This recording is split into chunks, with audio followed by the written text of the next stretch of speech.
Grabatzen ari garen unean gaueko 11:23 minutu diren honetan, Zumarragako beloki pilotalekuan Eigurenek eta Eskuzak, Larrazabal eta Eskirozen aurka jokatu duten binakako beserie txapelketako finalerdietako ligaxkako bigarren jardunaldiko lehen norgehiagokaren analisia egingo dugu. Garaipena favoritoentzat izan da Larrazabal eta Eskirozentzat 22 eta 11ko emaitzarekin, baina analisia hasi aurretik gogoratuko dugu bi bikoteek lehengoan Orozkon irabazi egin zutela, biek ala biek 22 eta 13ko emaitzarekin, Larrazabal eta Eskirozen kasuan Agirre eta Iztuetari irabazi zieten, aldiz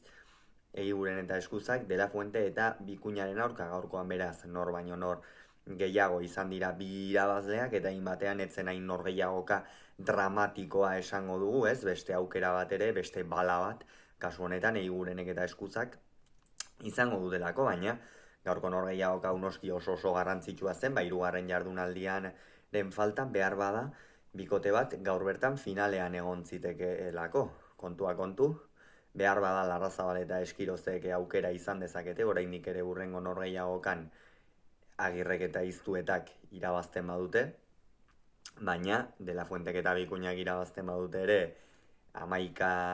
eta 13an norgehiagokak irabazita jaian katerdi finalean dutela, esan daiteke. Hasieratik ikusi dugu Eskiroz oso ongi, berme ikeragarria emanaz, eta Arkaitz Eskuza ikeragarri sufritzen ikusi dugu Laudioarra.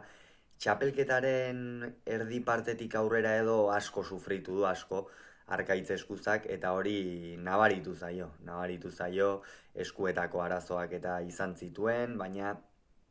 gerora ez da berdin, itzuli oraindik gainera atzelari gaztea da, jotzailea, eta hor sufritzen duenean asko galtzen du, eta gaur hori gertatu zaio hein handi batean. Hala ere, Julen Egigurenen lana oso aipagarria izan da, naiz eta markagailuan une oro atzetik joan diren zertzela da politak utzi dituelako azpeitiarrak, eta hein batean sentsazio oso onak uzten ari delako txapelketa honetan zehar ere Julen Egiguren. Gaurkoan ez du ezer handirik egiterik izan, aukera gutxi izan ditu, Eskirozek nabarmen dominatu du atzeko kuadroetan, Eskuza urduri zegoen, lotuta, ez zuen gozatzen, eta horrela zaila izan ohi da. Norgehiagoka osoan zehar markagailuan atzetik joan dira,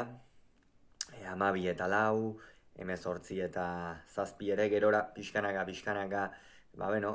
joan dira emaitza itxuratu nahian edo, baina azkenean 11 tanturekin amaitu dute.